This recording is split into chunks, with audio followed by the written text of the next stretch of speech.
Yizzo! Hi, everybody. Yes, that's how I start the podcast.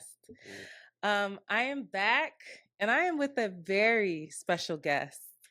If you're on Patreon right now, you can see the shenanigans of this one right here. But I don't know if you know this, but you were the most requested guest. When I said Shanti was taking her time off, I said, who do y'all want to hear from? And they said your name multiple times. And I was like, I don't know if I could get him because he's fancy and he's too big time for me. But here he is. I got him. And I'm going to intro you. I'm going to do my best. Okay. Mhm. So this is media personality, podcast host, author, former host and senior producer at TMZ, executive producer for the Academy Award-winning film Two Distant Strangers, but most importantly, a very thoughtful, a very generous, a deeply feeling, and sometimes funny and kind human being.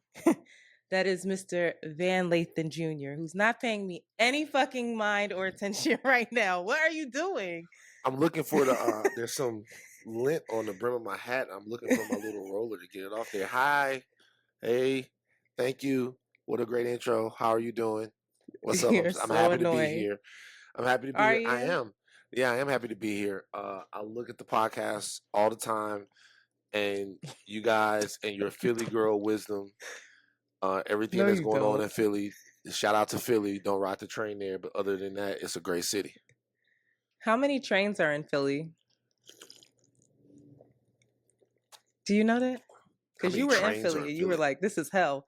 Yeah, like, how many trains can you get on in Philly? I have no clue. I went to the It's just one. two. It's just two. I went to the one that was It's below the the, mall, and it was a mistake. oh, you were under the And gallery? So you were by under the the L. gallery, yeah, yeah. But other Uh, than that, I was it fucking was a with Philly. mistake. I told you, I like Philly. You like Philly, but your tweets were very interesting about Philly. I was like, all right, keep my city name out your fucking mouth a little bit. But Mr. Well, I'm I the mean, king of here's the Philly. thing. I was the king of Philly, but the thing is like the WWE had us out there for WrestleMania, and it was brick. Like we was sitting, it was cold as shit. What month was it? It was April. It was April. We was in Lincoln Financial and we was For there for real? WrestleMania. Yeah, it was cold that Oh, you night. were in Lincoln Financial. Yeah. So it was just open air. Yeah, it was brick. Oh, you poor Brick. I learned that thing. word that weekend and now I say it all the Brick. time. Brick. It was brick. It's brick out here. Shout out to All right, Cass. enough. I was sitting next to Cass, man. Cass is man, if I could wave a Is magic that the wand, name basis that you're on with him? yeah. Oh, okay. Why Excuse me. King why? of Philly, heard you.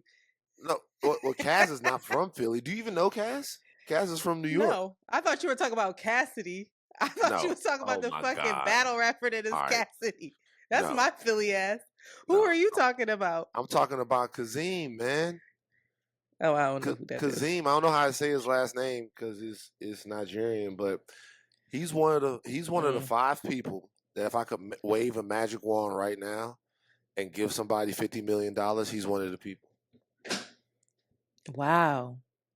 Why is that? Cause man, he's just You a just saying good, shit. wholesome, uh, good feeling, good energy guy. I'm sure he's done something fucked up in the past. We all have, but he's just a good dude.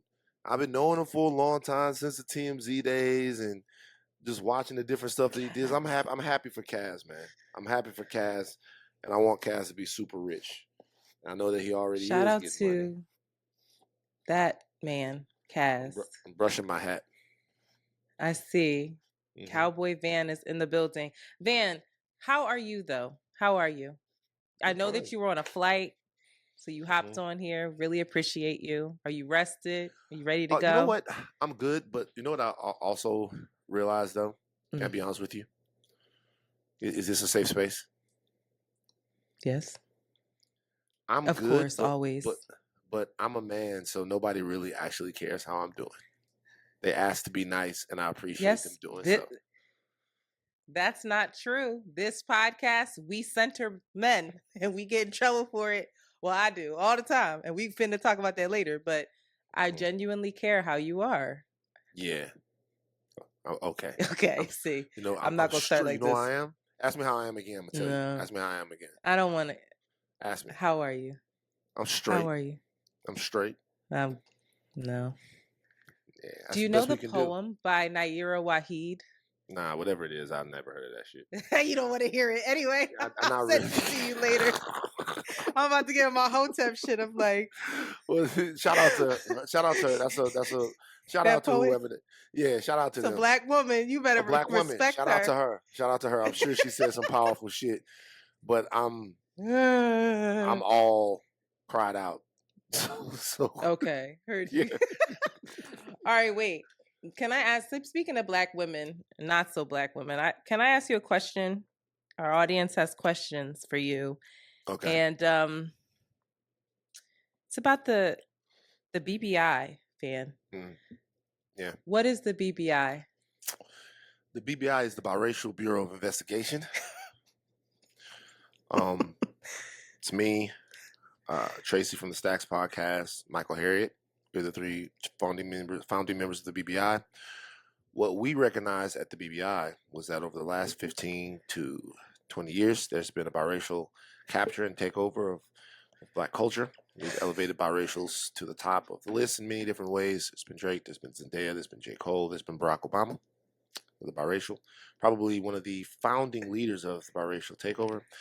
And what we're doing at the BBI is we're investigating the biracials like yourself, like Shanti, like really everybody that you hang with. Stop. Mandy, all your toxic crew of biracials. And we are investigating you guys to make sure that you pass the Black cultural litmus test. And if you don't, you're relegated back to something of a different status. It's an investigation into all biracials. We've opened a case file on you. It's been closed. You are deemed. Yeah. I'm deemed what?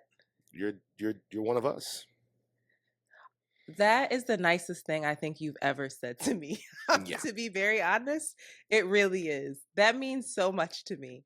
I did not realize that all biracials had a case open. I thought that it was, you determine that based off of their actions.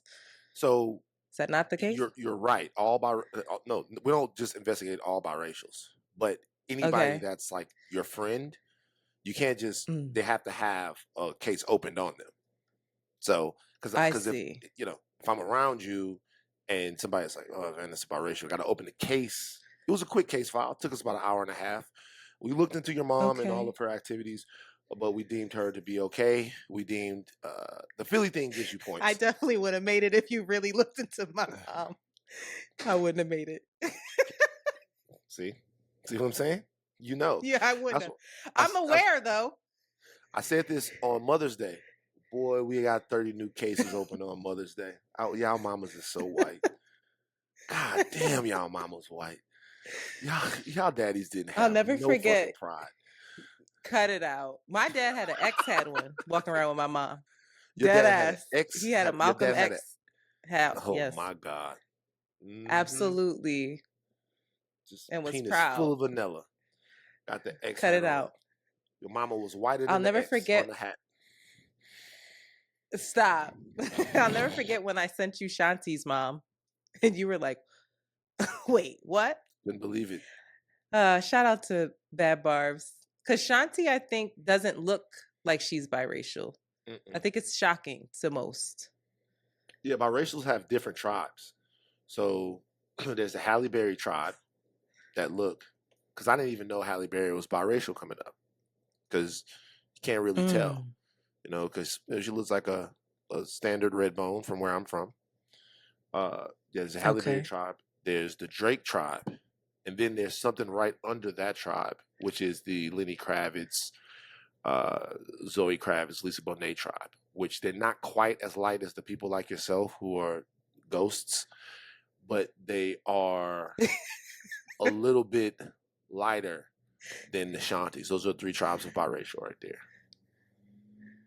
So there is a hierarchy of brown skin privilege within the biracial community. Because that's Shanti's ideology. I mean, she would know better than me. I tend not to be around them, so whatever she says about them, I'll All right. if she says That's where that I'm done. if she says that y'all have beef within it, then y'all have beef within it. I didn't say beef. That's where I'm done because you have a ton. That's why you get off on this shit. You have a ton of biracial friends. Ton. Yeah. All the time. I see you with biracials all the time, and I'm like, interesting. Well, here's the thing. There's reasons why that happens. One is, I'm sorry, people think that I'm joking, but there's just an inordinate amount of biracials the higher you go up. I swear, I'm just telling you. What do you mean by the higher you go up in status? Now, are you being classist? I'm telling you, I'm not being classist. I'm one person who seeks the niggas out wherever I go. I could be in a room with 100 fucking people. If there's a black Republican, I'll walk up to him and be like, "Bro, you sure you want to do this, man? Let's go to Roscoe's, talk about it real quick." So I seek the black, but when the higher you go up in the game, the more you start to meet people with these white mamas. They filter the biracial, they sprinkle them in. Like they sprinkle all over town. I could if I really wanted to be. So there's a status of actress right now in Hollywood. There's a black it girl class. So many of those women are biracial. I'm not gonna start naming names because it's gonna be weird. There's a black it girl class of actors that's coming up right behind Zendaya. So many of those women are biracial. I'm here for the Coco Joneses and all of the rest of the sisters out there that's, sistering it up, but they are in competition with a lot of young biracial actresses that people are really fucking with. And I'm not saying there's anything wrong with that. I'm just saying that sometimes it doesn't seem accidental. There is something wrong with it because it's not accidental. I'll say it as a biracial. There is something wrong with it. I was going to ask you your top 5 biracials, but I'm sick of talking about this. Because now I'm depressed after you just said that. Feeling what? You're feeling convicted. You don't know what to do. No, it's upsetting. I mean, I have biracial angst. I will say. I have guilt around a lot of the privilege associated with it. I'm not going to lie. So now that you just highlighted it, it's time to fucking move on. Thank you for joining us. And shout out to all of the patrons, all the new patrons, N.E., Jasmine, Jaleesa, Keisha, Courtney, Shan, Emily, Shakayla, Kyla, Briante, Carmen, Alana, Dre, John, and Leah. That's a lot. Y'all are lovely. I really appreciate that. And shout out to y'all for supporting us, for helping us grow. And make sure you rate, subscribe, and share Around the Way Curls. And I'm just going to get into hot shit. Not a whole lot for today. But I did not know this. Did you know that there was a Black Music Month? Of course. Did you know that? Mm-hmm. I didn't know that. And why is it not the same month as Black History Month? Not that I'm complaining, but was there a reason for that? I don't know. Maybe we should spread the months. I don't know, but they've been doing the. Also, the reason why I know it probably is because like back when you were working at TMZ, you get like all the events that would happen. They would send you emails about the events that would happen. Some of these events would be like, "Oh, it's a Black Music Month event here," and we'd send a camera there, and so it was on the calendar. So that's one of the reasons probably why I knew about it. But yeah, I knew it was Black Music Month in June. Okay. Well, NPR does as well, apparently. And their Tiny Desk is celebrating Black Music Month with a lineup that includes Shaka Khan, SWV, Thames, Flo Milli, and Tierra Whack. Shout out to Philly. So I thought that was really dope. I'm excited to see those shows. And also, I put this on Patreon, but Mark Lamont Hill, good friend of Van's, shout out to Philly again, on what he's doing on YouTube on his night school, he just recently debated Zionist lawyer Matt Sarlson. Did you watch this at all? I did see it. Cooked his ass on the Rafah invasion, and I think that everybody should watch it. I think it's very poignant. I think it's easy to follow. What were your thoughts on it? I think So I've watched him debate a couple of different people. I watched him debate a guy named David Lang, an Australian gentleman. When he was first getting his channel together, I watched him debate a couple of other people. He debated Destiny. He debated a guy right before this who I don't think he named. But I think the one with the lawyer is the most important debate that you should watch. Why? Because it gets to the core of the cultural calculus of this issue. And, you know, if we wanted to get into it and we wanted to talk about the beginnings of the conflict there, we want to talk about 48 and 67 and 73 and the Arab-Israeli War and 242 and the Peel Commission and or the Balfour Declaration and the first Aliyah and the second Aliyah and the Irgun, the Lehi, all of those different. We want to talk about all of that stuff we could, and it would be a long conversation, right? It would be a conversation that would be informed historically by the history that some people deem pertinent and real and other people say is propaganda. The core of this issue, to me, and our ability to debate it with responsibility is our ability to separate Jewishness from Zionism. And the Jewishness of the people that we share our community with and how we want to see them safe and secure, to criticism, valid criticism of a country and a country that is involved in now and has been involved in its inception, a settler colonial project that displaced 700,000 people. And to talk about that as a responsible American citizen and a taxpaying American citizen who wants to see the ideals that they want to exist in America upheld globally, and to have that conversation in the same way that you acknowledge the history of the Jewish people, the threats against their safety, and why some of the fervor and the emotion behind the state of Israel exists, even to be able to differentiate cultural Zionism from political Zionism and all of those things like that.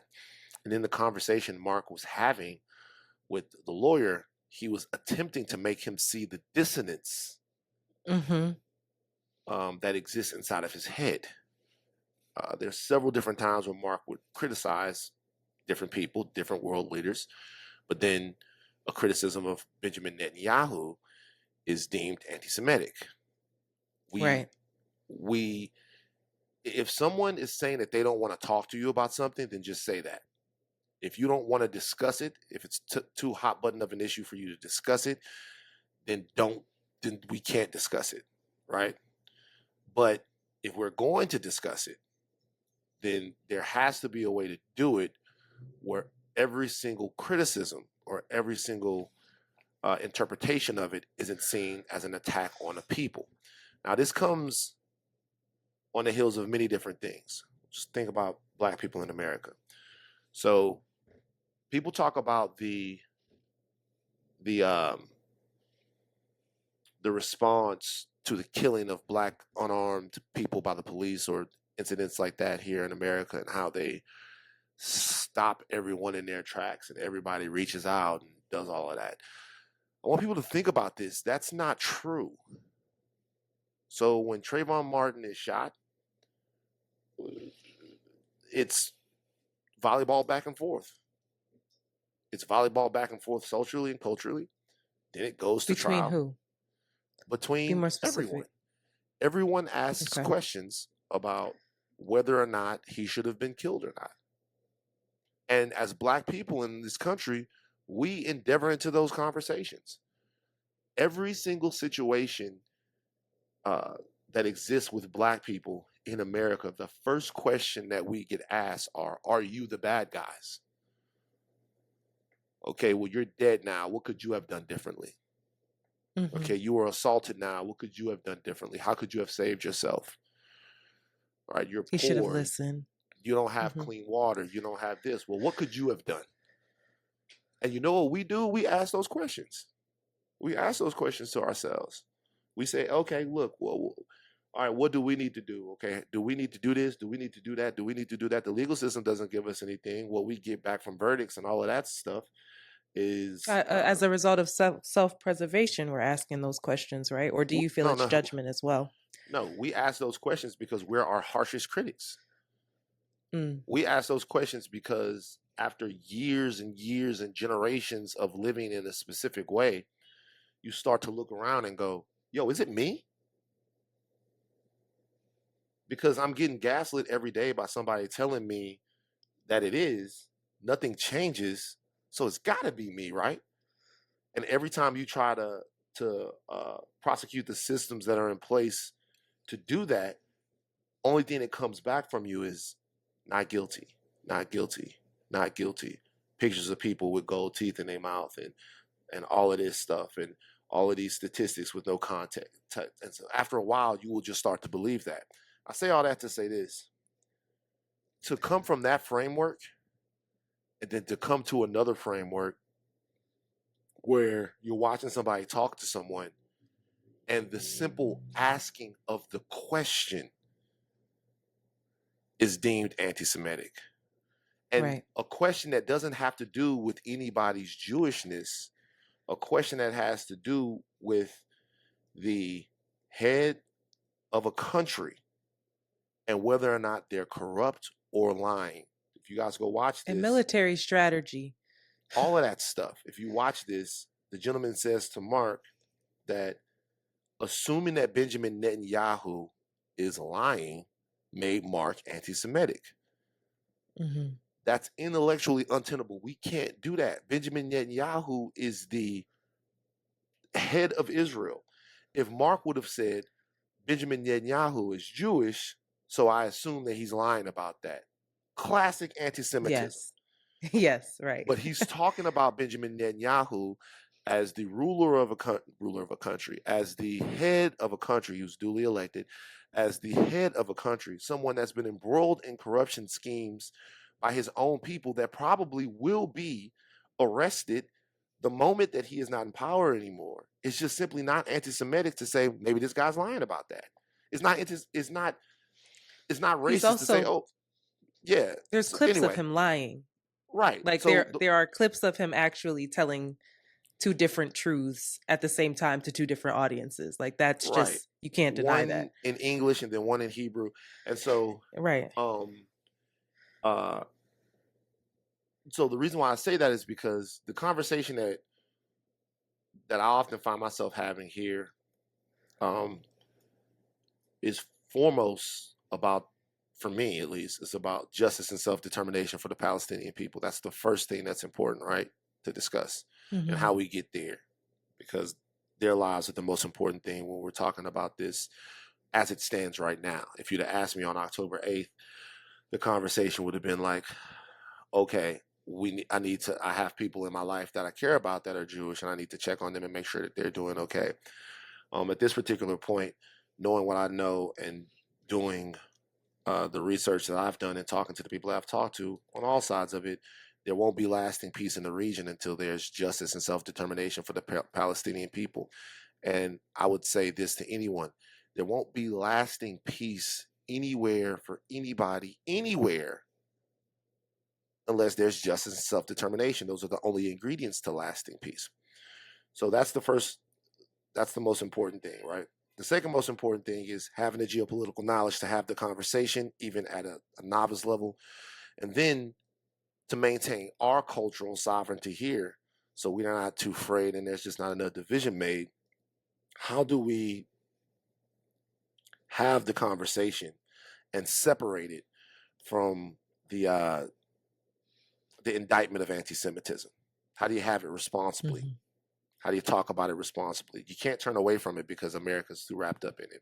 And I think Mark's conversation with that guy, even though it's not going to give people what they want to see from it, was incredibly nutritious into seeing that with some people, there's just no way to separate it. And so you just got to move on off of it. Mm. I think, yes, I think that's one takeaway from it. I think the other takeaway is that it could be an invitation for other folks, yes, that the lawyer that he was in conversation with, I don't think he's ever going to budge. But maybe someone else witnessing it, watching it, the issue is illuminated in a different kind of way, where they actually start to reflect on themselves and figure out the ways in which they embody that lawyer's way of thinking throughout their, regardless of whether it's this conflict, genocide, I'm going to name it as genocide over here, but this genocide, or in their own personal life, what are the things that they just won't budge on, that they're not really able to you know, be moved by and really engage in conversation. And I thought Mark did an amazing job. And I really truly think that the lawyer knew that he was being ridiculous in a lot of ways. I really do, but I think that on a public platform, he's a lawyer. He's gonna double down, and that's what it is. So, but I encourage folks. I think it's like 20 minutes, 25 minutes. It's not one of these. It's 32. Is it 30? Like that. Okay. Yeah, 30, 32. It's not one. Like it's Listen not to it 2 on your way to hours. It's work. not 3 hours. Yeah. I mean, that's another thing that Mark's been doing really good on this channel, and I really hope that everybody's on there. He does the longer form stuff, but then some of the stuff that he does is 15, 20 minutes. And he's got such a dense brain. And I don't mean dense in terms of like the nigga is dense. Obviously, there's so much, because he does kind of have like a big ass head. Now that I think about it, that's probably why. Shut up, yo. Mark Not is you saying that. But see, this is the difference between. See, different people got like. So some people got big heads too, right? But I own it. But I got a. Some people got what? So my head is thick because it's all in the back. You know what I'm saying? Like in the front, my head is normal, but in the back, my shit is thick. Like my head got like a BBL. It's when you turn to the side, it gets tricky. And you like, oh shit, that nigga Van shit is crazy.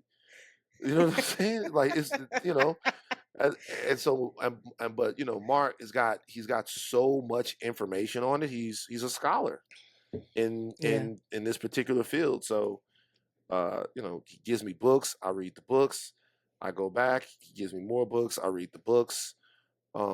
I've read books that represent the other side of it, just to be able to have a nutritious take on it. But like, he gives you so much information in a short amount of time. I hope everybody's watching the channel. All right, let's take a break so we can insert some ads. I'll do my best, Shanti. After these messages, we'll be right back. Do you need a break? I don't really take a break. Nope. All right. And we are back. So, Van, just so you know, every week we update the good people here on Gossip. Feel free to jump in if I'm saying anything that feels inaccurate or you would like to shed some more light on. But 6 days ago, we're recording this June 2nd, 50 people were murdered. I'm going to use that word murdered, and over 100 people were injured as bodies were charred after an Israeli airstrike sent a tent refugee camp in Rafah up in flames. That camp was indeed declared a safe zone, and Israel is saying that some sort of shrapnel bounced off of its intended target in some kind of weird way and set the refugee camp tents on fire. The ongoing criticism, I want to remind folks, from allies around the world of the Israeli government, and the military, the IDF, is that you have approximately 100.4 million people sheltering in Rafah, which is an already densely populated area. 1.4. What the fuck did... Not 100. What did I say? 100 would be, you said 100.4. 100.4 would be Thank you. 1.4. Yeah. Thank you. That would be insanity. It's like, what the fuck do you think was going to happen? Especially the type of bombs that they're using. It's also been reported that the bombs used were indeed provided by the U.S. Netanyahu responded, calling the Rafah bombing a terrible mistake, and said that Israel would investigate.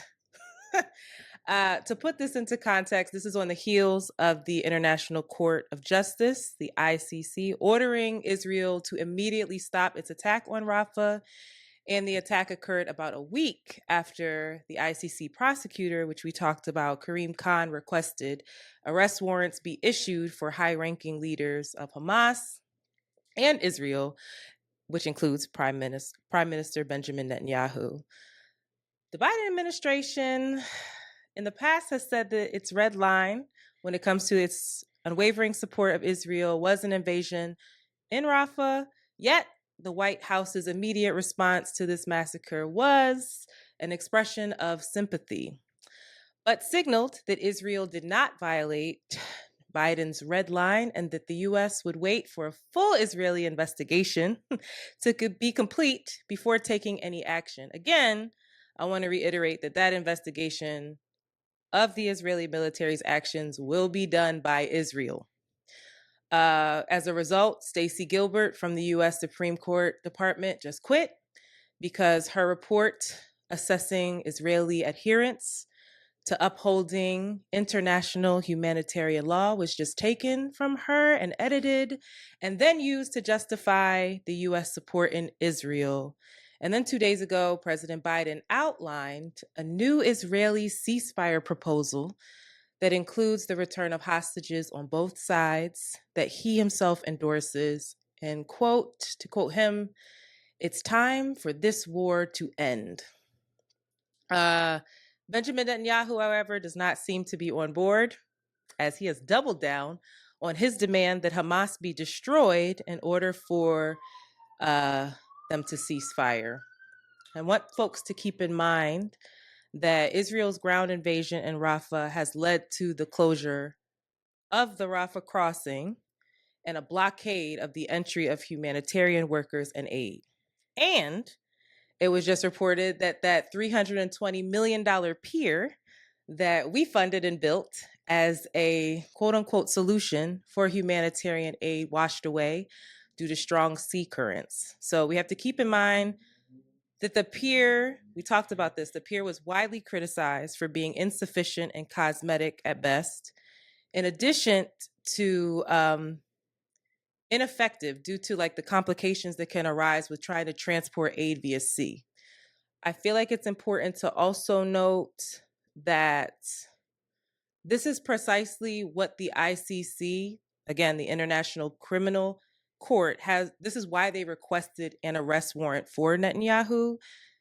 I think a lot of people believe that the arrest warrant was requested due to the ongoing airstrikes and the ground invasion, because critics feel that it's disproportionate and it's collective punishment. That is not why. That was not the rationale for it. That's most likely because it's very hard to prove. They were requested on the grounds of Israel blocking humanitarian aid, cutting off electricity and fuel, etc. These are all things necessary to prevent mass civilian loss of life. Okay? And then to top it off, Netanyahu on Saturday accepted an invitation from our congressional leaders to address Congress. Van, what the fuck are your thoughts? What the fuck are we doing? What is the U.S. rationale here? What is worth all of this? What kind of ally is Israel? Like, is Israel an ally or is Israel calling the shots here? I mean, I think, I won't say what I think. I'll let our guests talk. Go ahead. So, I mean, the relationship between the United States and Israel goes all the way back. And once Israel declared itself a state, I think the United States recognized Israel as a state about 11 minutes after they declared themselves a state. So there are many different reasons that the relationship is strong. The most obvious one being that, having a democracy and a powerful democracy in the neighborhood is just good for the United States, right? Having a proxy in the neighborhood is just good for the United States. And particularly having a dominant proxy in the neighborhood is good for the United States. There are other things that go into it, like the U.S. trying to play politics and dividing the Sunni states in that region from the Shia states in that region, trying to buddy up with some of the Muslim countries that they can do better business with, to try to isolate Iran. So they're and also trying to curtail Iran's influence over the region. And so there's a lot of geopolitical reasons why the relationship between the United States and Israel exists, and why people want to continue to exist. And that doesn't even get into the Judeo-Christian cultural reasons that undergird all of it, right? With Israel and sort of biblical text and how Israel is perceived in some evangelical circles, although other evangelical circles are rife with anti-Semitism in terms of old anti-Semitic tropes about who they believe killed Christ and all of that stuff. There's still this strange bedfellows that exist in terms of this sort of Book of Revelations-esque need to have Israel intact so that the kingdom of Christ can come. So there's a bunch of different things that exist there. But the United States and Israel are good friends and have been good friends for a long time. I will say, though, that in this particular situation where the rubber has met the road in this dramatic way, I have, or should I say for the last month, just done a ton of research into the central reasons why we find it so hard to be realistic about Israel in terms of our politicians. AIPAC is a part of that. AIPAC and their lobbying is definitely a part of that. But I'm just What's looking AIPAC for folks who don't know? AIPAC is a Zionist lobby, and they fund different political goals here in the United States. They've raised something like $100 million to fund candidates that they think represent their interests and to run against other candidates that they think don't. For example, you're in New York. Jamal Bowman in the 16th district up there is running against a guy who Jamal Bowman says is funded by AIPAC to get Jamal Bowman out of Congress because he's been critical of the state of Israel and the way they've prosecuted their war. And they've said all kinds of other things about Jamal Bowman too. Whoever it is, if it's that's who you just had on the pod, right? I just had him on the pod, yeah. In the Bronx. Anyway, whoever it is, like AIPAC will run against you. AIPAC will they'll do it's a pro-Israel lobby. Okay, so there are a lot of different reasons like why the relationship is so strong. I think it's like I said, the rubber meeting the road in this moment right now because the Democrats are telling us that this election is for the future of American democracy.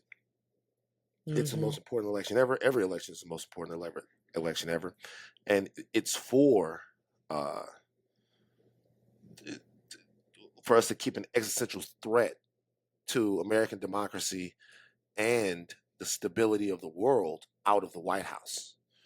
He's a harbinger. He's a demon. He's an antichrist. He's the worst of the worst. He's going to take everything. We're going to move. I talk to people that says, yo, man, we could end up sharecropping again. And they're not being hyperbolic when they say it like they're.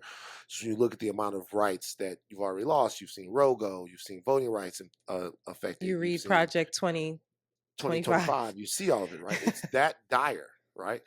Yet the Gaza war is a losing issue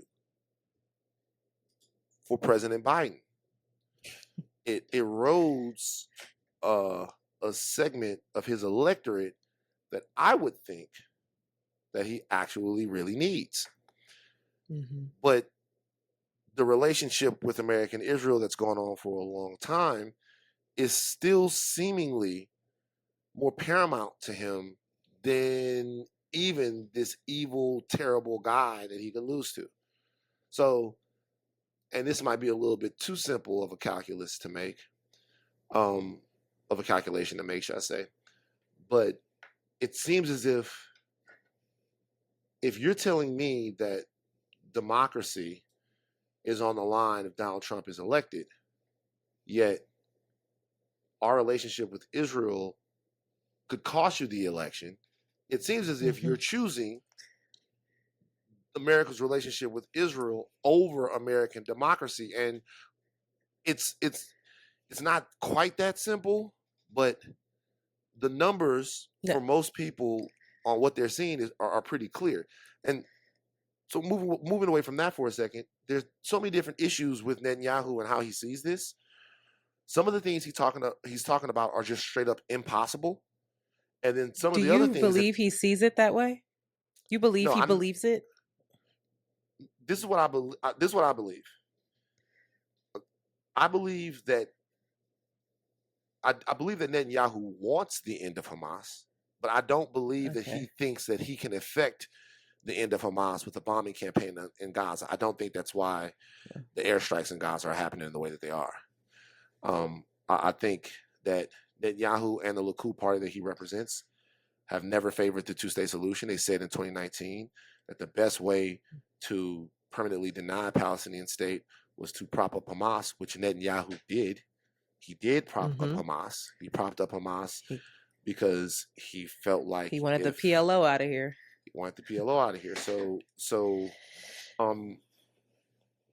all to say all of that, we've already seen Hamas regrouping in the north, where the fighting has left.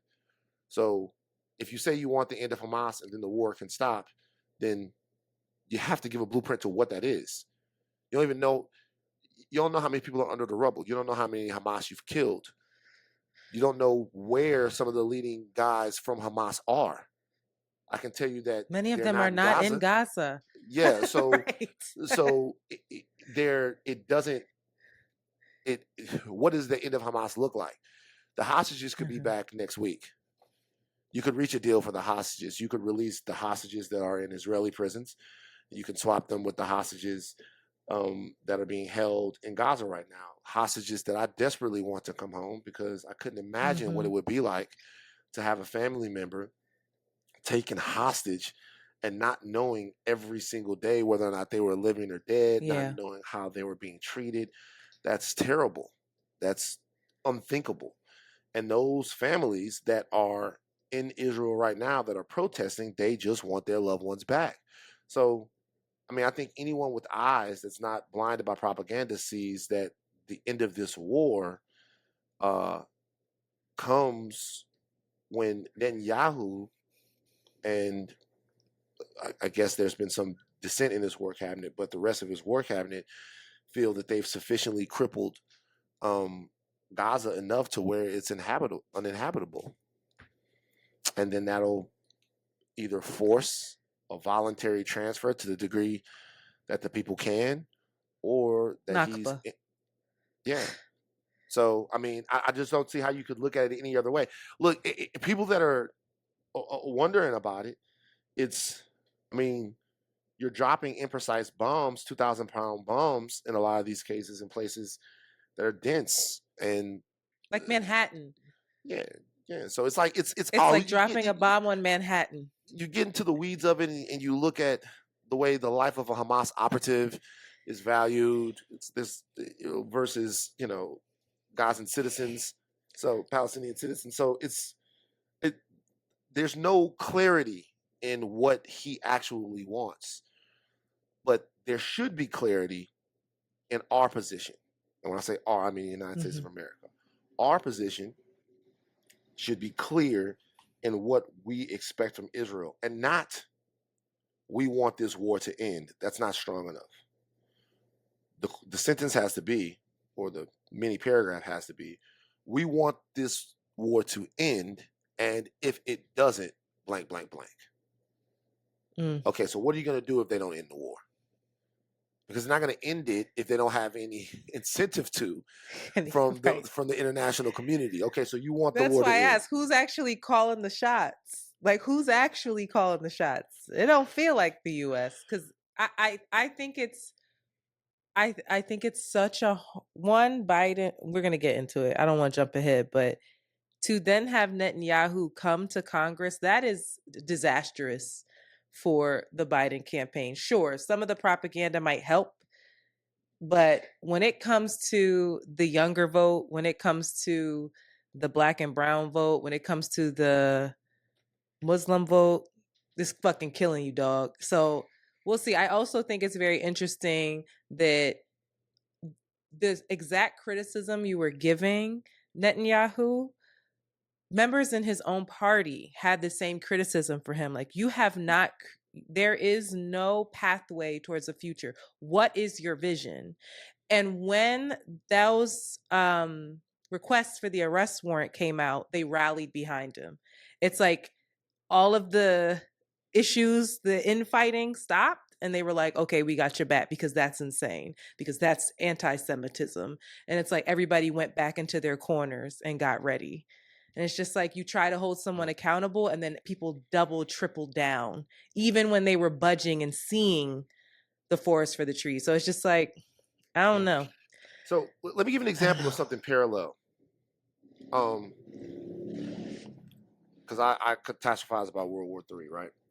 So obviously, Russia invaded Ukraine, and Xi and President Xi from China and Vladimir Putin are very good friends. They're the bestest of pals. Right? They send each other gifts, they hug, all kinds of shit. So if Russia invades Ukraine, over basically cultural reasons in terms of how Vladimir Putin sees Russia's dominance in that era, and him being a ex KGB guy and viewing himself as sort of a czar, not even as a head of state, all of that stuff, then you would think that at some point China is going to want to retake Taiwan, right?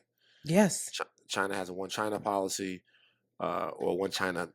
One China policy is more like the way they view things. They view all of those things. They view Taiwan as a part of China, just like they did Hong Kong for a long time. They eventually got Hong Kong back. The Taiwanese don't want to be a part of China, right? And we vowed to go to war if China invades Taiwan. But we don't have a treaty with Taiwan. So the question would be, we don't have any formal treaty with Taiwan. The question would be, why would we go to war for Taiwan if we don't have a formal treaty with them? There's an answer.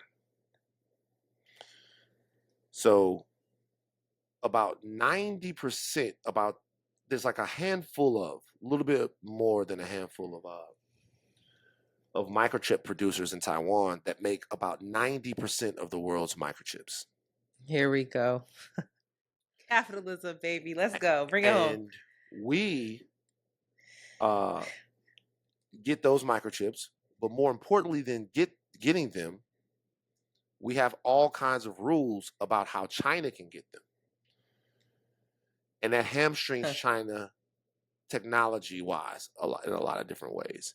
That hamstrings what China can do with this type of AI, because they don't have the hamstrings China with what they can do in import and export. If China were to get Taiwan back, the supply side impact on America's economy would be around $1 trillion. With a T, $1 trillion. And then politically and geopolitically, it would be even bigger than just the economic impact on our economy, because it would then affect China's tier in the world with that amount of technology that they would have. Now, it is in the best interest of the Taiwanese to fuck over China. It is the best interest of us to fuck over China. And it is also in the best interest of us not to lose out on $100 trillion or $1 trillion economically. So the reason why we would go to war with a country that we don't have any type of formal treaty with is very simple. It's economic and geopolitical, right? People get that. That's understanding. We call our relationship with Israel the special relationship, but it's really the complex relationship. Now, I understand the reasons that I understand the things that would change. I understand the reasons why. I understand that we want to put a check on Iran and all of that stuff. I get all of that. But it does seem at this particular point like the United States in the near future is going to have to make some hard decisions about how we represent in that region and what our relationship with Israel is. And the reason why we're going to have to make those decisions is because the electorate here in the States is going to demand those answers in the way they've never demanded them before. We hope. Thank you for that, because I did not know that. Let's get into let's get into what's going on here in the States, because I want to have time to talk about you as well. You're our pop culture, and I don't know how much time you have to offer us, but Trump was convicted 34 counts of falsifying business records in his hush money criminal trial by the state of New York and District Attorney Alvin Bragg. Sentencing is scheduled for July 11th, which is about 4 days before the Republican National Convention, where he will be named the Republican nominee. I just want to be clear. I see a lot of celebration online. He's getting locked up, declaring Biden as the winner. I think we should all understand that Trump can and is still running for president. Believe it or not, there is no constitutional provision that bars him from serving as president, even from a prison cell, which I know is insane that he would be able to lead the military, but he would not actually be able to serve in the military as a convicted felon. Also, seemingly, his home state is Florida, so it doesn't seem that he would be able to vote in this election due to Ron DeSantis, but we'll fucking see. So Trump may not face jail time. Again, sentencing, we'll see what happens based on Trump's outlandish fucking behavior during the trial, and this judge who a lot of people are saying that he hasn't made exceptions for Trump, but he absolutely has. He's been fined, for breaking his gag order 10 different times and saw no jail time for that. So like, we're going to have to navigate this. This is uncharted territory. We don't know what is actually going to happen. It'll be very interesting if he gets probation, what kind of probation he gets, how, you have to inform folks when you travel out of state. And then you get into the conversations around, okay, if he is, which he will be, as the Republican nominee, what kind of classified information is he going to be given that all nominees are given? How do you manage that? It'll be very interesting. But keep in mind, he does have 3 more cases. I don't want people to lose sight of that.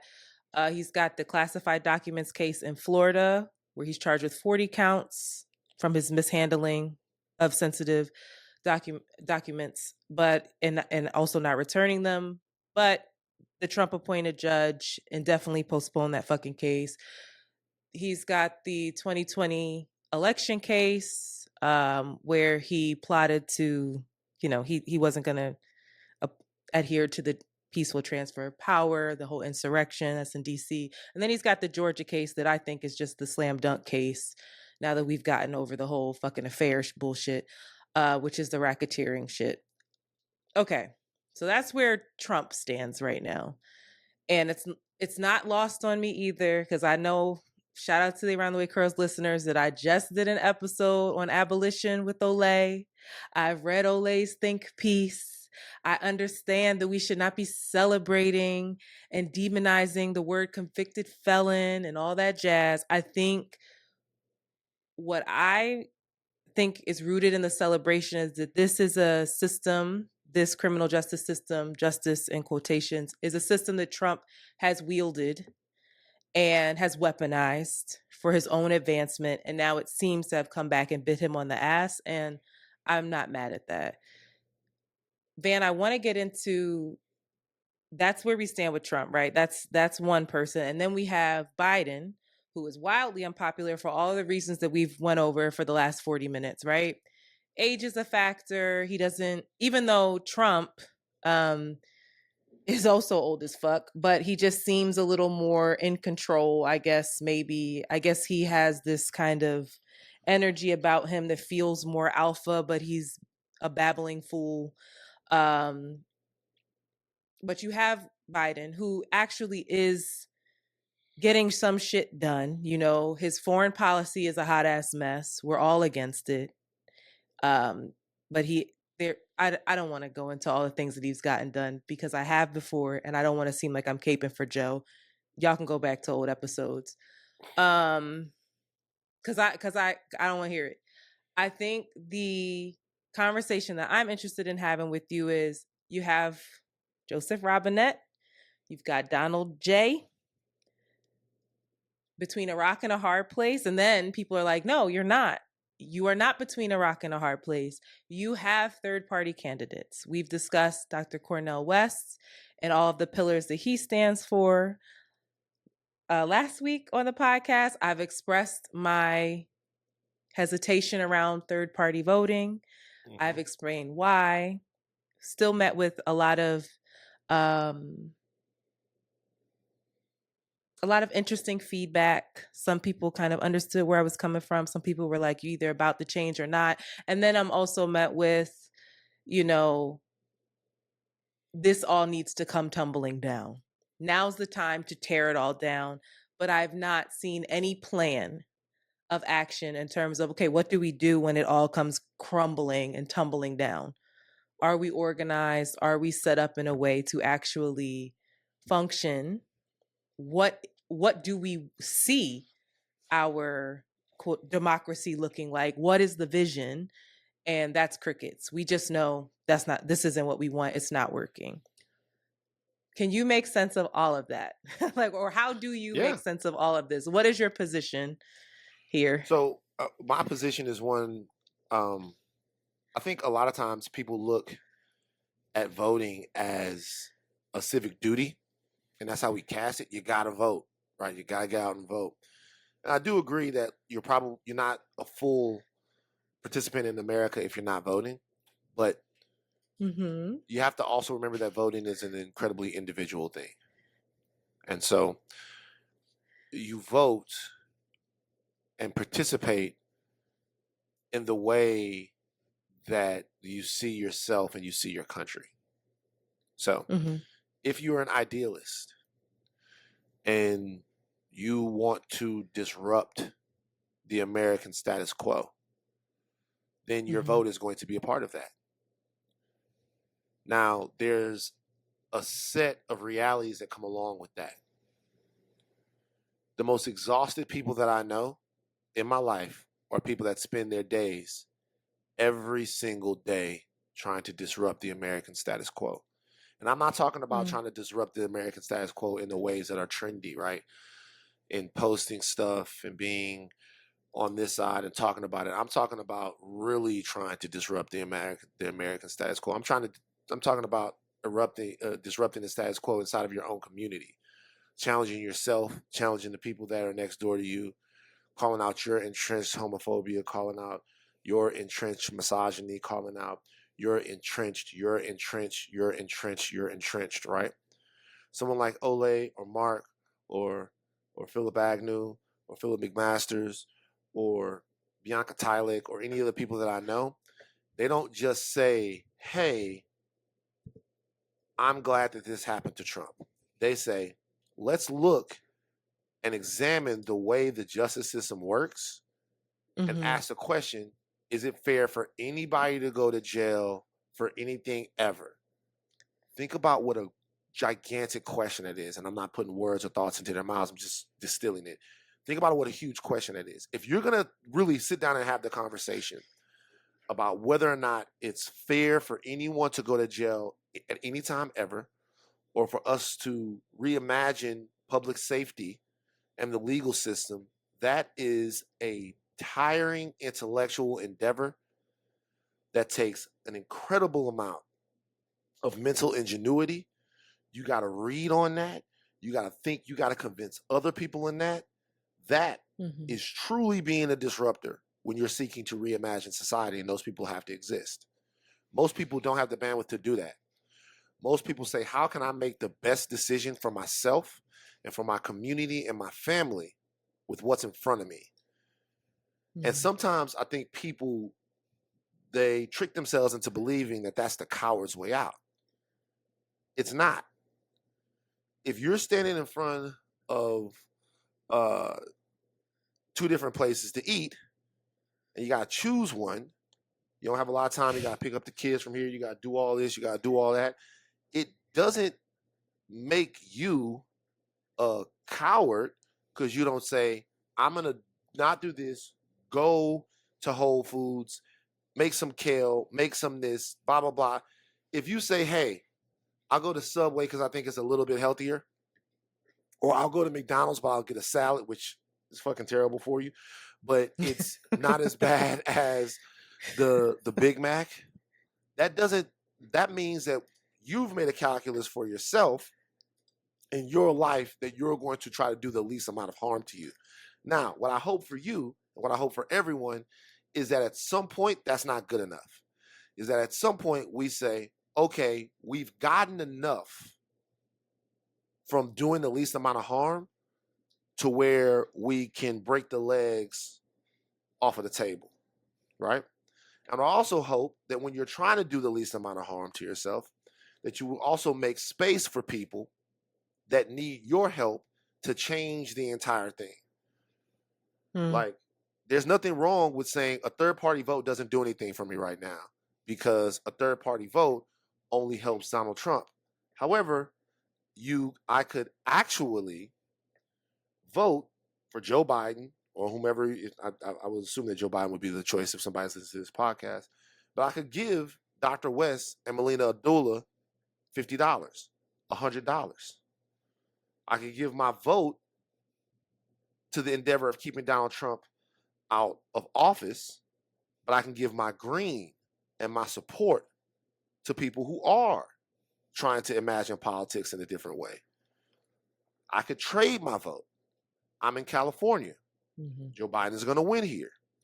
So that's what I could trade my vote to somebody else. I could keep the discussion of third-party candidates and different ways of imagining society alive at the same time that I deal with the actual reality of the harm that can come from a Donald Trump presidency. If you don't believe it's going to be any different, I'm not about to talk myself till I'm blue in the face with you. I'm really not, because I don't have very much to give you. Then vote with your heart. It's an individual thing. It's a thing that makes you whole. I'm not going to castigate somebody because they decide to vote for Dr. West and Melina Abdullah. Melina Abdullah is one of the most brilliant, amazing, capable women that I've ever been around. And I would love to see her empowered in every single way that she can be. I won't be voting for them, though, because to me, actually, I could vote for them here in California, but I won't be endorsing them because, to me, being a player in this game means going with a realistic candidate.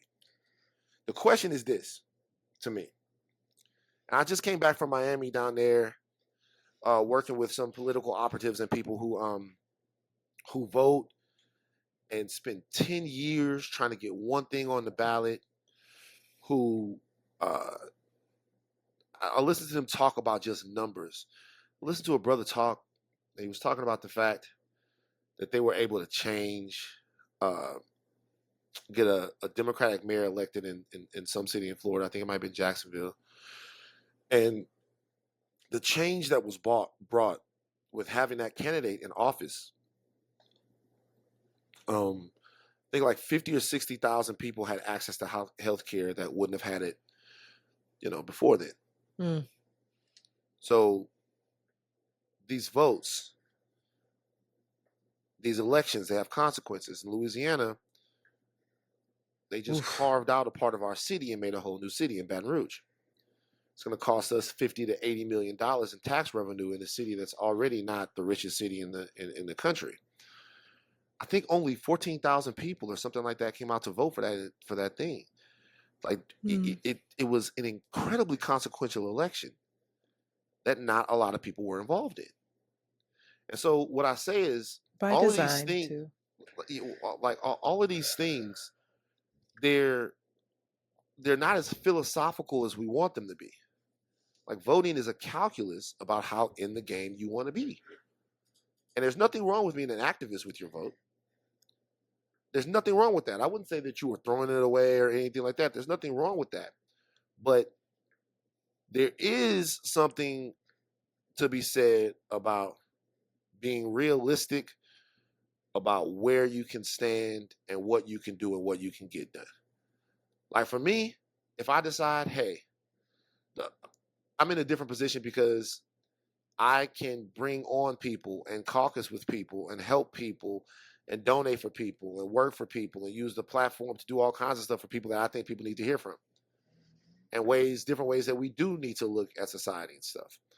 But if you're going to vote for Joe Biden because you think that Donald Trump is 5% worse, if you think Donald Trump is a half of percentage worse, if you think he's any worse than Joe Biden, that vote is a good vote and you should be proud of it. And we also have to get away from political porn. Like, these people ain't your friends. These people aren't your inspirations. These people aren't anything more than servants. If you go to a restaurant right now, you judge the waiter on how well he is at getting your meal out in a timely and correct fashion. That's what you judge him on. You shouldn't judge him or her on how funny they are, how beautiful they are, how much you believe in them. If the food come out, was it right? Was it on time? Yeah, the food come out, was it right? It's on time. And in this situation, it's only 2 waiters in the whole fucking restaurant. One might give you the wrong order, but the other one might poison you. The question is, which one are you going to vote for? One of them might keep promising you steak, and you might get tilapia. And the other guy's going to poison you. Somebody is going to be the waiter in that restaurant. Somebody is going to serve the food. And so, unhappy gives you another chance. Dead doesn't. So, and that, once again, that might be dramatic. But all I'm saying is, I think we're putting a little bit like, okay, so I don't want to make it seem like I like Biden. Why does it have to be, why you don't have to like Biden. You don't have to like Biden to vote for him. You don't. You do not have to like Biden to vote for him. You don't. You just don't. You don't have to like any of these people. You don't have to be filled up with pride about your vote. It's a calculus that you're making in a country with choices. You want to do something else, do something else. Love it and support it. But for people out there that just that are just like, fuck it, it's Biden. Fuck it, it's Biden, and get everybody else out there that you know to vote for him too. I'm voting for him. I might trade the vote for in a place. I might trade the vote, but it just depends. But I have the luxury of doing that. I might trade the vote. Right. But when it comes down to it, I am supporting Joe Biden for president of the United States. And that's because, God damn it, the other side is worse. Thank you. Thank you. All right. Let's get into you. Let's get into pause. Let's get into pop culture. You are our topic. Are you ready? I am. Can I play a clip? Go for it. It's a clip of you. All right. Hold on. Let me get it. Monty, take all this air out, please. All right.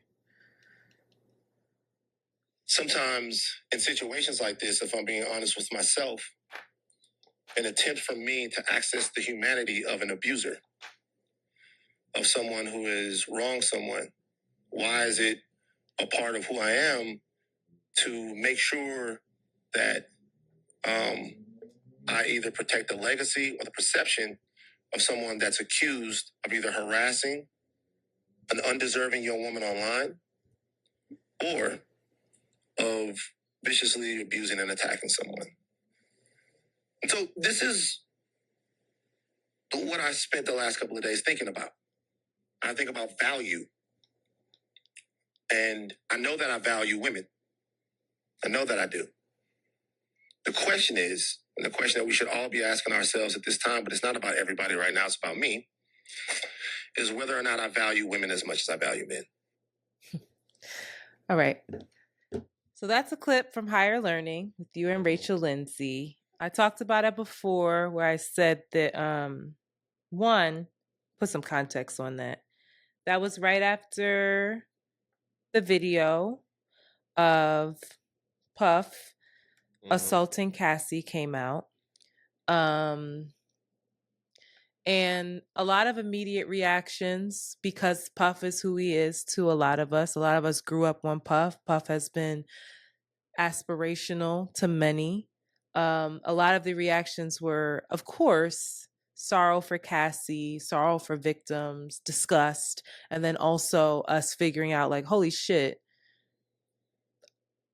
this man who was in my life for so long, who I idolized, like, us trying to understand and break that down in our head and probably not putting the focus in the right place. Some things happened online. Apparently there was some discourse around you possibly I don't know how to say this because I didn't find you at fault at all, but basically someone coming to you and saying like, hey, there's this human who has a story about Puff who is saying that he has physically assaulted her. This was years ago. This is You making being me at you're the way that you're you fix it. You the way say that it you're because I'm soft not pedaling saying it this right. is so I'm not beautiful. soft pedaling. I'm You're not such a good soft pedaling friend. it because you were you were All right, let me say, also not okay. It's not your. You were at TMZ. Your old podcast wasn't it a function of TMZ? So there's a certain way in which you had to operate. Don't give the excuse. Is that not true? So it is But is true, that not true? It's Okay. very true. But let's talk about just like what was said. So Rocky, you say it. You fucking say it. So Rocky Thunder, after the Diddy thing happened, not the Diddy thing happened, after the vicious video of Puff beating up Cassie was made public, Rocky said she came to me in 2018 or 2019 or something like that. I think it was 2019. She said in the post, and she said, I told Van the dude was an abuser in 2019. He said that he wouldn't touch her because it was his friend. And then she made another allegation that I told Joe Budden where Santana was hiding at the time. Okay, so I addressed this on Higher Learning. I'll address it as many times as I had to. There was a lesson to be learned in that. Okay, so that there was a lesson to be learned in that. So the reality of it is not any way the way it was it was brought up. Just not. Me and Rocky talked about it. I can understand how she felt that way, but essentially she's talking about two interviews that I declined to do in a phone call that I made. The first interview that I declined to do was with Gina, one of the ladies that Puff used to see, who had done an interview with Tasha K saying that Puff had assaulted her, right? I watched the interview at that time. I watched the whole interview with Tasha K. It's the first time I actually had heard of Tasha K. And then I was like, Tasha K just kept blowing up and getting bigger and getting bigger and getting bigger and getting bigger. She has a platform. I think Tasha K is really talented. I mean, I don't think what I mean. Hate you. But I'll be honest with you. You're so annoying. I'm being for real. I know you are. Yeah, like but that was the first time I heard of her. I was like, oh shit, good interview, talented as hell. I mean, but it's not the kind of thing that I do, right? And at that point, I couldn't have even put that on that platform because that platform that was with TMZ, and believe it or not, TMZ is not going to do an interview where you just sit up there and say that somebody did something to you, and there's no police report, there's no like pictures, or there's nothing like just an allegation. Right. That's not to say that an allegation isn't true. It's to say that different places have different standards about what they would say or how they would do what they would do in the interview as far as that's concerned, right? Even like the guy that went on Tasha K and was like, he had sex with Will Smith, right? That I forgot about that. Yeah, like that was insanely entertaining. but they wouldn't do that interview, right? Right. But somebody will, and somebody always has. It's nothing like, people treat people like they the devil. Somebody has always done interviews like that. Somebody always, it's a thing, right? So for me, and then after that, I told her, hey, just let you know I know him.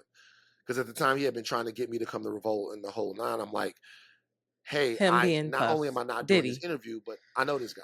Like, this guy Mhm. is somebody to be around, like whatever. She says I said he was a homie, which I might have said. But like in my entire life, I've met him 3 times.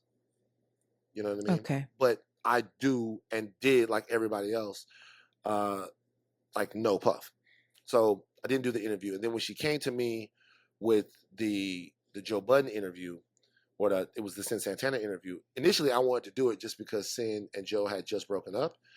And I thought it would be good for clicks and views and stuff. Now I know him, Mm-hmm. so I called him. Like, I'm about to put your ex on, just to let you know. Me and this nigga got to arguing or whatever. The whole thing got to be a big deal, whatever. And I decided it's just not for me. I, at that point, was unaware that anybody was hiding from anyone. Like, I was unaware. I would not put it right now if. But you did not say where she was. Well, I didn't know where she was. I mean, if they were coming to Los Angeles to do interviews, maybe he understood that to be a thing, right? Because the Red Pill was in Los Angeles and we weren't doing shit on Zoom at that point. But I'm not like, hey, just to let you know, your girl is here and blah, blah, blah. None of that. That wasn't like that. If you and Shanti, if Shanti was like, hey, was coming on the Red Pill, I would hit you up and be like, hey, Shanti's coming on the Red Pill. So I know you. It's like, that's the thing. Now, that's the reality of it. I thought what happened and the way that was put out there to put my name by that picture in the times that we're in was reckless and really, really unfair. I'm not mad at Rocky, though. Mm-hmm. I'm not mad at Rocky because I have to consider 2 things. Number one, I have to consider who she is and what she's been through and how that might have felt. And I have to also ask myself questions about what it is that I take seriously and who I am. All right? And so the reality is that, and I said this on the podcast, I said this on Higher Learning, someone told me that there was a possibility that there was a woman that had been abused by Puff, and it didn't make me reconsider my relationship with him. Right. Now, a lot of people have said that we had a deal on the job with Revolt. We didn't. We had already turned it down. The Revolt contract was one of the worst ones I've ever seen. But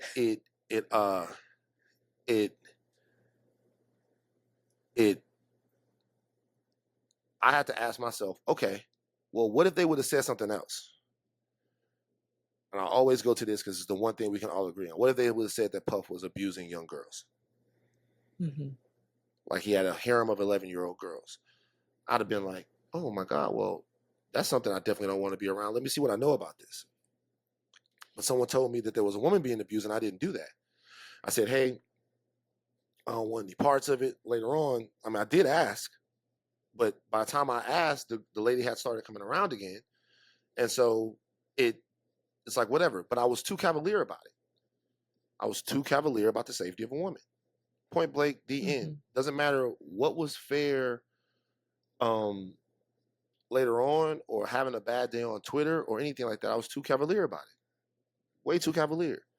And it's not something that we should be cavalier about. So if I got to get my ass kicked a little bit by everyone in order for me to reassess how much I value women or how much damage a man has to do for me to still hold him in a regard to where I would want to be around him or I would not have a problem being around him, then that's fine. God continuously works on me and I take all the lessons. Like after I get over the woe is me part of it, I ask myself, like my dad always taught me, well, why do they feel that way? Boy, what did you do? And normally there's very few cases where somebody's straight at you or a group of people are straight at you and you can't take a step back and reassess how you're moving. And it wasn't just a situation with Puff. And it wasn't just the other thing that she mentioned because that one was just business, but it was, and when I say business, I mean just a professional courtesy that I've been doing for men and women for a long time. It was just how serious do you think violence against women is? How serious do you think the harassment of women is? And why does men rules, bro rules, or the value of the man, or man, think what he's accomplished, like why does that matter when somebody could be doing harm to someone in the one life that they get, harm that they can never, ever, ever recover from? Like Cassie, as much as I'm sure she's feeling support and an outpouring of support from people, like he took years from her that she had to live in fear, and who he was and the structures that we built allowed that. Like the complicitness that people have in it, men and women, by the way, have to do with our proximity to capitalism, to greatness, the way we baby powerful men, the way we make space for powerful men, the way we allow powerful people, period, to exploit and victimize people. I really don't want to be a part of that, like legitimately. And whatever it costs me, it costs me. So if I'm playing a part in it, or someone feels like I am, I have to assess it, look back, do the work, and stand up a little taller. I have no problem with that. But I'm not going I'm not going to act like something happened that, in my opinion, did not happen. Right. But the way that she felt about it, and the way that she looked at it, and what she was expecting from me, is, I think it was fair of me to respond the way that I did. I brought that up, and thank you for that. I brought that up specifically because when I heard you kind of work through it in real time on higher learning, it was an invitation for me to do the same. I found myself being like, holy shit, just because I'm a woman does not mean that I don't do the same thing. You went on to talk about how you were seeing different folks, that weekend after everything had happened online, from, Terrence Howard to Floyd Mayweather and how if any one of those people would have called you up for an interview, you would have jumped on it. All people who have had accusations or even been convicted of violence against women in the past. And I asked myself the same question. I also thought your approach to accountability was one of the finest that I had ever seen. And it was, again, an invitation for me to assess how I take accountability. What I heard from you was acknowledgement, was reflection, and then also a plan, a pathway forward of how you were going to continue to assess, and an invitation to be held accountable by a community, which I thought was really beautiful. And a lot of what I have been asking myself, and I guess I still need to ask myself more questions based off the fact that I softballed in the beginning and wanted to protect, my instinct was to protect you, partly because I know you and I heard the apology and I understand the context of it. So it's like, I don't want you painted in a certain light either. Was my relationship, like something that I was considering was my relationship with my father. And you always talk about your father. And I'm thinking about currently all of the ways in which he's helped me develop, all of the ways in which I have embodied all of his teaching, and how he was an excellent father, but fell short in many ways when it came to his relationship with my mother, when it comes to relationship with women, right? Never violent, but fell short. And I was like, what are the things that he has taught me that I value the most? But also, what are the things that I need to unlearn from him? While also honoring him and exalting him in the way that I do. And I think for you, you had mentioned that you had mentioned your dad, you had mentioned the men in your life who you idolized and wanted to be a Lathan man. And I'm curious to know what that tug of war, that internal tug of war is, if at all, because for me, it's very tricky. I haven't made sense of it yet. So this is difficult for me to say because of my father's passing. I'm sorry. But, nigga, if you apologize one more time, okay, or in any way, I was mark yourself out apologizing for again, the I'll take this passing. fucking computer and It was throw. remorse. All Why right. you sorry that he died? Are you his heart? I'm sorry that Did you did are you stop grieving, working? or how you Were experienced you his that. like? I think no. I think that's fair. I get it that I got some work to do with the apologies, but I think that's fair. Somebody passed away, you say, "I'm sorry. I'm sorry for your loss." No. Yeah, I appreciate it. Now, just here's the deal. So even I've been thinking about this.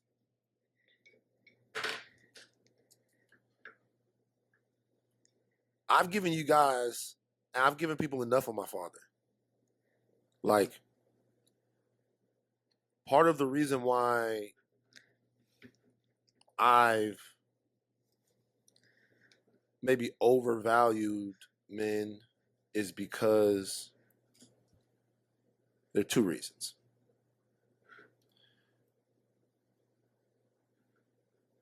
How do I say this? Okay. So I spent my whole life reaching out for my dad, and it turned me into him. All right. Even the hat right now is something that I didn't start wearing until after he died. He wore a hat every single day of his life. Now I'm wearing a hat. I'm like, I feel good in the hat, right? In a weird way, the hat helped me be as vulnerable as I was on the podcast when talking about that. I just feel confident in the hat. The hat feels like what I'm supposed to be doing. But I haven't given people enough of my mother. And the reason why I haven't given people enough of my mother is because no one rewards me for being like my mother. No one appreciates the parts of me that I got from her. Nobody. When I'm my father, it's me standing, looking somebody in the eye, and telling them the way I feel things have to be. When I'm my father, it's my physical look, my strength, my handshake, my backbone. It's my sense of responsibility, my focus, my work ethic. All of those things that, and my mother had a great work ethic and all of that stuff too. But those are the things that he had to make sure that he instilled in me.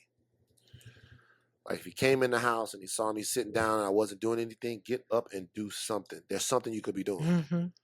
He just felt like every single second was a second you could be making your life better. And that's how I feel now.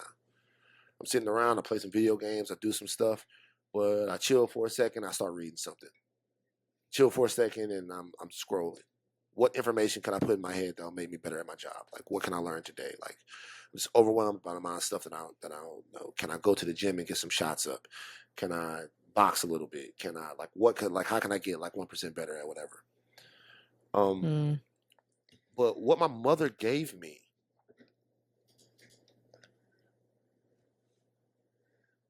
is the only reason why I'm successful. Or the only reason why I've had any success. I wouldn't say that I'm successful yet. What my mother gave me is a zeal for people, for talking to them, for learning their stories, a patience with people, an ease of being around people, a passion for compassion, an understanding of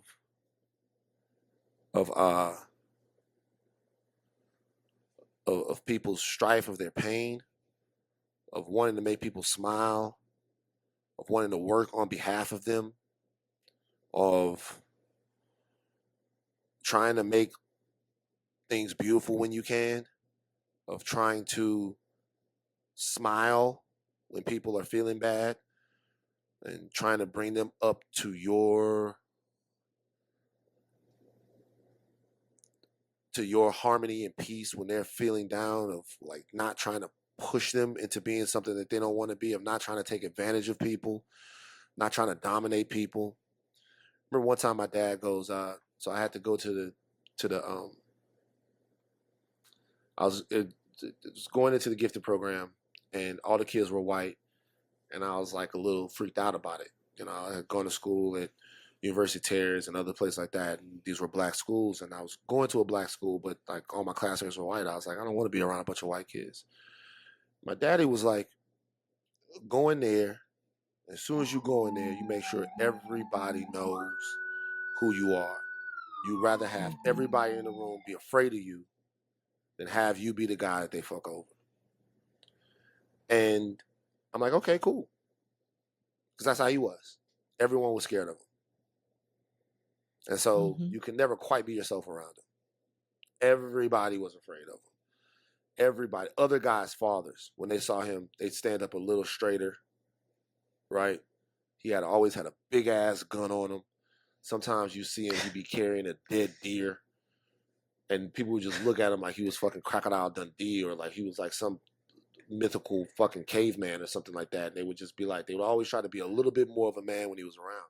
My mom pulls me to the side and she goes, son, let me tell you something. You have a choice in life. You can make people feel scared, or you can make people feel brave. And she was like, you could go into class and you can make everybody scared of you. And there is some power in that. And those people will be so happy when you're not around. Or you can let people know that they don't have to be afraid of you. And then you'll really get to know them. And I chose her way. And I chose her way without compromising myself. I chose her way without tap dancing for anyone. I chose her way without ever having to take any shit or be somebody's nigga or be a go along type nigga. I chose her way. And she doesn't get any of the credit for it. Because till the day he died, I was trying to make him proud of me.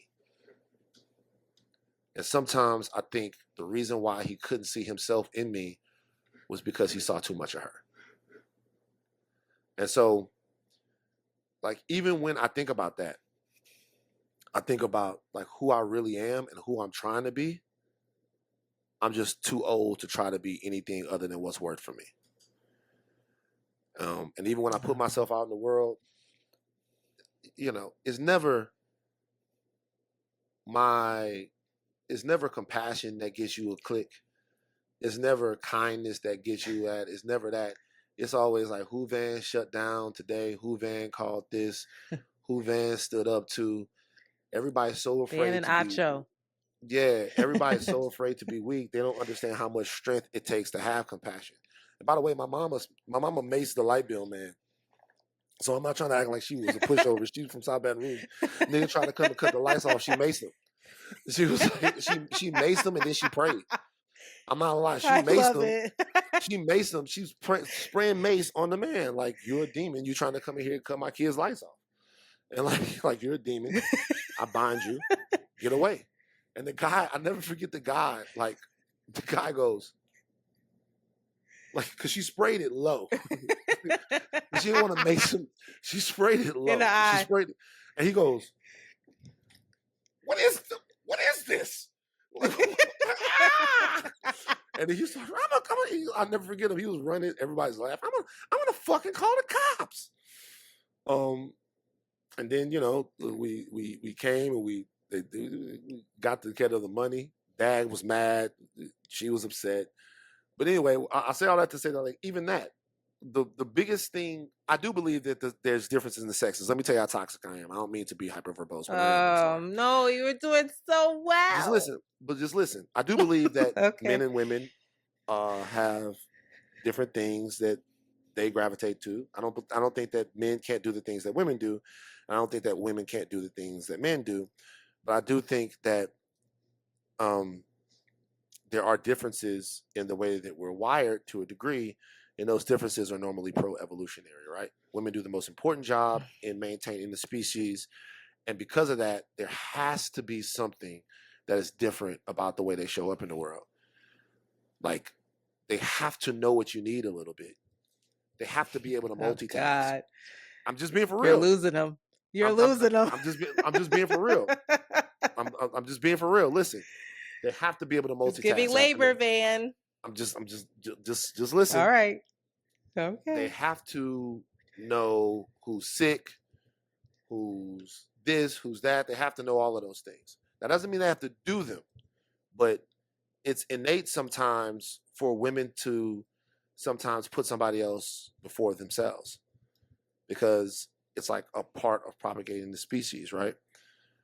I think the biggest thing that patriarchy has done, in my opinion, is convince women that who they are is less important than who men are. So men get to decide what's important. So we get to decide what strength is. So strength, strength is like going out and hunting for big game. And staying with the kids, that's not strength. By the way, just let people know, women had to hunt and take care of the kids, because they would hunt small game while the men were gone, little rabbits and stuff like that. They would be hunting with a baby in a fucking backpack and two other kids at the thing, and they would still have to hunt the small game and still have to do that stuff and do the other stuff. But men get to decide what's important, so they just tell women the things that they do are less important. Like I was thinking about, like, when my mom was a homemaker, because she was a homemaker for a time. My dad was doing something that he would have done anyway, which was take care of himself, have a job, and do all of that stuff. Mm-hmm. She was taking care of herself, me, Ebony, him, maid service, chef. Mm-hmm. It's just harder. I mean, I don't, just objectively, it's harder. Objectively, it's a harder job. Now, going out and having to work and having the stress of providing all of that stuff, nigga, I feel it. I get it. But if you're doing all of the things that she just had to do more. It was just harder. But we act like it's not, because it's not as valued as it should be. And because it's not valued, the person isn't valued, and then you can treat them whatever way you want. They're there to make your life better and to make your progeny's life better. And so it doesn't matter. I say all that to say that, like, I think if we're really going to talk about all of that stuff, and if I'm going to talk about it, I have to talk about her and what I learned from her, and hold her as high up as I hold him. And I have to ask the question, do we really value what women bring to society? And I'm talking about whatever they want to do, however they want to be. Do we care as much about women as we do men? And the answer is no. It's a simple question, but it's a hard one. The answer is no. That's why you don't care as much when a woman is abused by a powerful man. His legacy is more powerful than her pain. That's odd, unless you're related to her and then you center yourself. Well, now it's important to you because she's important to you. She's yours. Yeah, it's like, okay, so he knocked one woman's all her teeth out of her mouth. Does that mean he should lose everything that he's worked for? He's been playing for 15 years in the league. I'm like, why the fuck you care about that? What's that? Why is that the most important thing? Maybe we can have that conversation, but don't we need to talk about her first? She walking through the door, she's scared. Somebody knocked her teeth out of her mouth. Nigga big as hell. It's scary. Kids in a situation like you don't know what to do. Anyway, and it's funny. The frailty is funny to me. I could talk about this all day, so I'm gonna stop. The frailty is funny to me because I know guys that can't get over the first girl that dissed them when they was 14 or 15 years old. That part.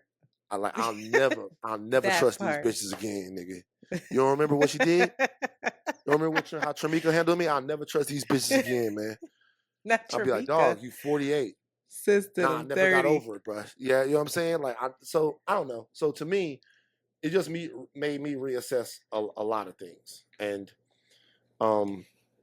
you know, and I'm still working through it, and there's no, because I don't know what you do about it, right?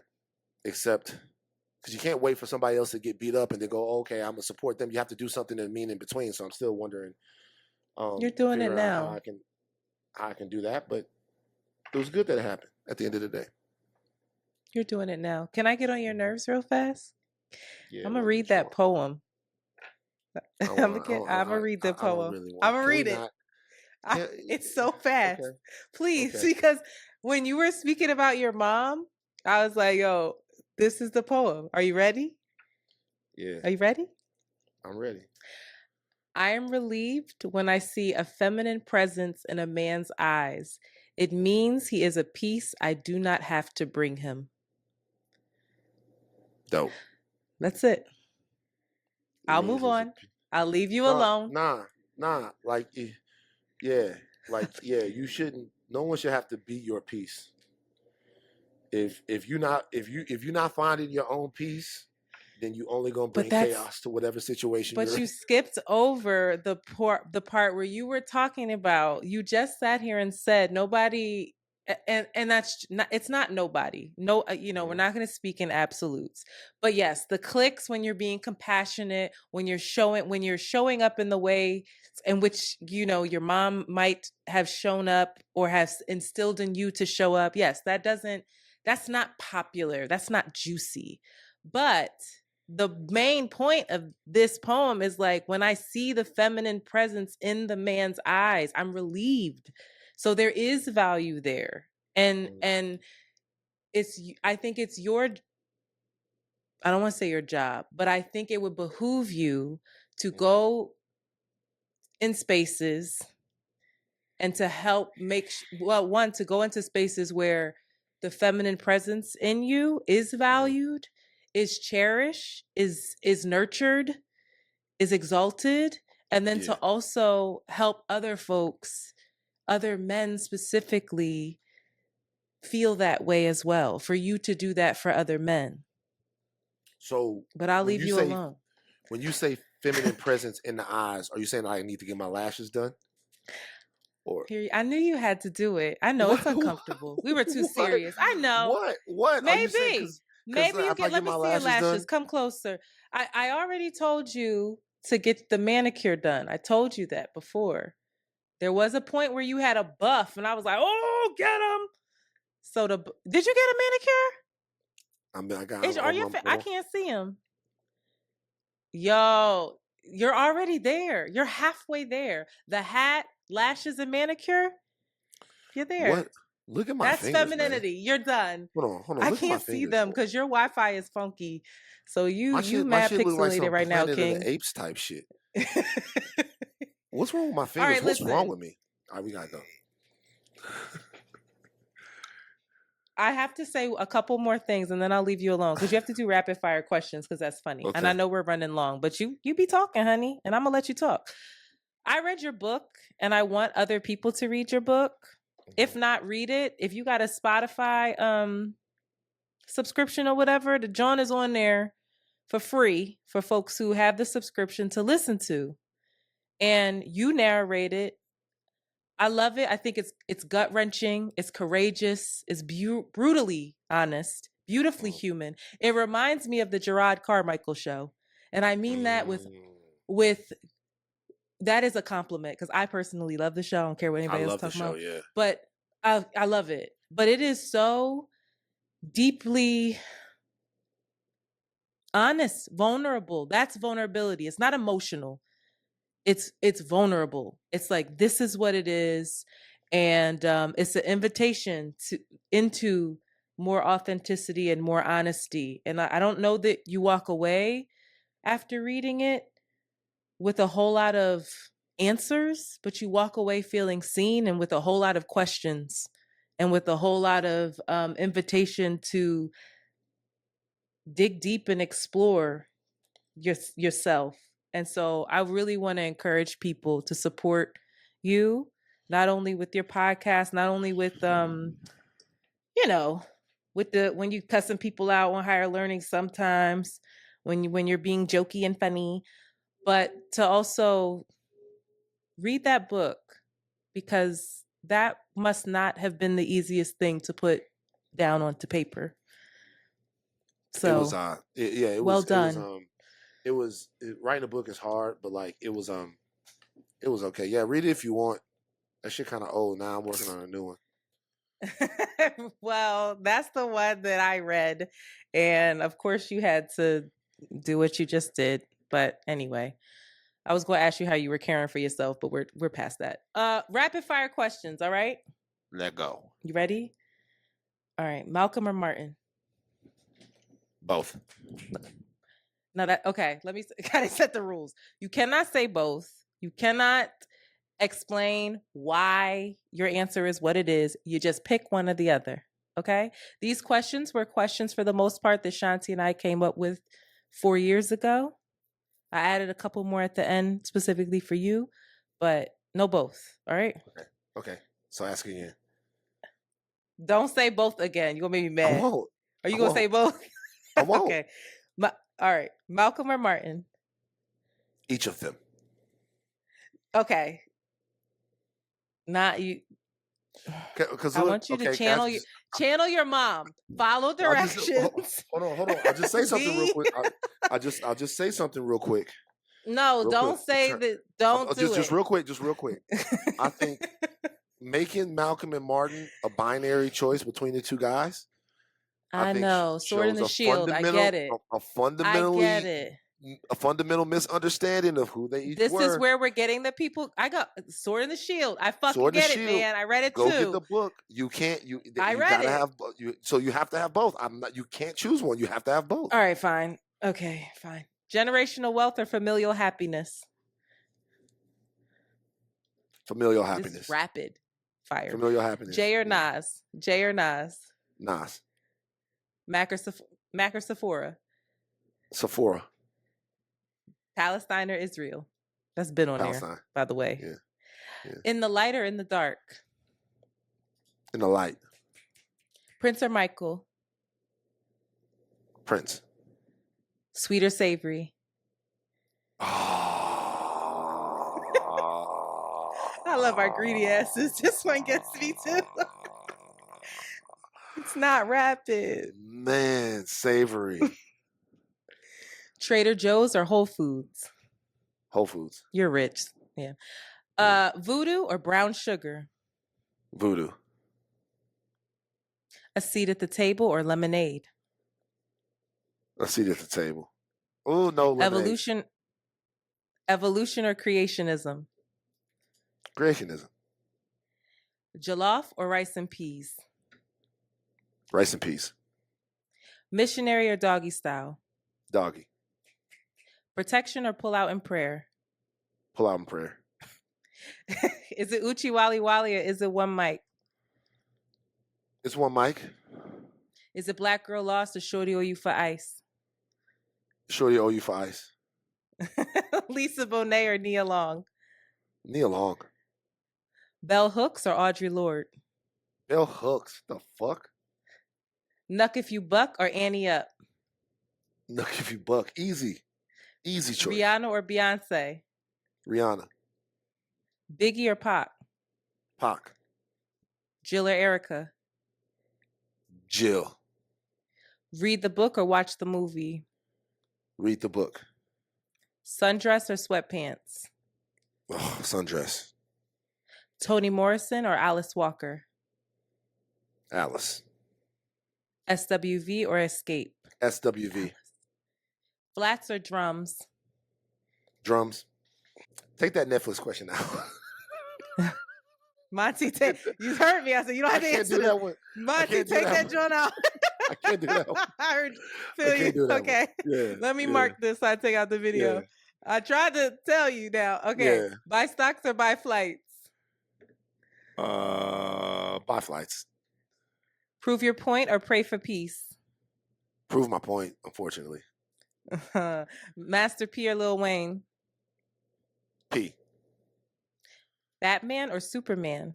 Batman. DC or Marvel? Marvel. Storm or Wanda Maximoff? Storm. Maximoff. Po' boy or gumbo? Oh, gumbo. Damn, that's hard. Cowboy hat or cowboy boots? Hat. Odell Beckham or Joe Burrow? Woo. LSU. Joe.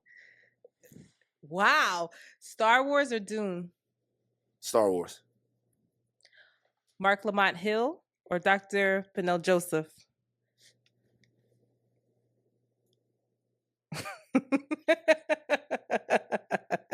Quickly, please. Dr. Mark Joseph. All right, whatever. The movie Malcolm X or More Better Blues? Oh, More Better Blues. Cinda Williams or Rosie Perez? Ah, Cinda Williams. Close. That's close. And finally, this used to be a tagline. Love and light, and for you, instead of money and dicks, money and clits. Which one? Think of your mother. Love and light. Van, thank you so much. You were very generous with your time, with your answers. I so appreciate you. I'm very, very, I mean this from the bottom of my heart. I'm very, very proud of you. Thank you. I don't know what that means to you, but I am truly proud of you and in support of you. And I think you're a very necessary voice. All right. That's all the nice shit I'm going to say today. All right. I appreciate it. Shout out to all my biracials out there here on the Biracial Girls podcast, which is essentially what the name of the podcast is. Around the Way Curls. Y'all supporting curls, which is supporting being biracial. We used to be a natural hair blog. That's why. And then we transitioned. Yeah, a natural hair blog about having curly hair. That curly girl and thing is just another. About having textured hair. Textured. Okay. I'm looking at your hair right now. Okay. Stop trying to be. Because I didn't do it. I had to pull it back. The whole curly girl movement is another biracial movement in disguise. And I would like to say part of the reason why we stopped was because we started to see that there were many women that did not have our texture of hair, even though Shanti and I have very different textures of hair. And we were doing these reviews of products and they were like, my hair doesn't look like yours. How do I get my hair to look like yours? And we were like, it's about celebrating your own hair. Wait, we're a part of the problem. Celebrating your own hair. You know what you should have told It them? is. You should have said, girl, get you a time machine. Don't say. And tell your daddy to go to Switzerland, 1984. Here you go, problematic. And then you'll pop out with the curly girl wave, have the little curly girl where it's lighter at the end than it is. Do you talk to Tracy like this? You love her. You're so nice to her. I've never heard you say anything about Tracy Ellis Ross. That's your bestie. And she is biracial. And so respect me the same way you respect her. You wouldn't say this to her on her platform. She it's different with her though. Because her mom. Her mom is like so her fucked mom up. Is Diana She's Ross. Still black and white. But let me tell you something else though, that you guys don't want to admit. In the biracial situation, the race of the mama matters. All right. I'm just okay. When we get off, because I can't say this on. White mama is one thing. Black mama is something else. No. Okay, I have a clear person that we both know who I can use their argument in my favor, and I'm not going to say it on this podcast. Matters. Matter of fact, I'm texting. Like black, I know black mamas matter. Black mama matters. So it's different. It's not the same. So what happened there? I don't know. It's not the shit. It's not an exact science. But like in the biracial situation, the color of the mama matters. That's all I'm saying. Well, Thanks for putting up with me and my white mom. Really appreciate it. No She problem. appreciates it as well. All right. Thank you. I love y'all podcast. I love what y'all doing. Congratulations on winning the award. I'm glad I could come on. All right. And with that, we are out.